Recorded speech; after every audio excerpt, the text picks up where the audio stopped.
اعوذ باللہ من الشیطان الرجیم، بسم اللہ الرحمن الرحیم۔ آج میں آپ سے بیان کروں گی آگ سے بچنے کا ذریعہ۔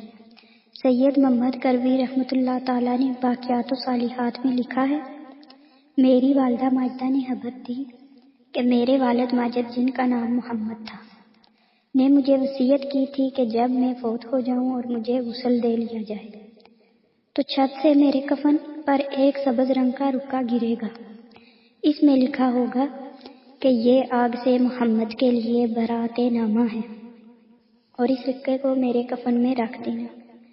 چنانچہ غسل کے بعد وہ رکا گرا، اس پر لکھا ہوا تھا، ھذا برات محمد العالم بزم منار، اور اس کاغذ کی یہ نشانی تھی کہ جس طرف سے پڑھو سیدھا ہی لکھا نظر آتا تھا۔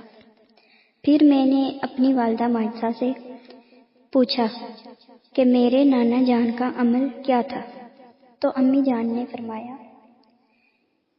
کہ ان کا عمل تھا ہمیشہ ذکر اور درود پاک کی کثرت۔ سبحان اللہ، صلی اللہ تعالیٰ علی نبی الامی الکریم وعلی آلہ واصحابہ اجمعین۔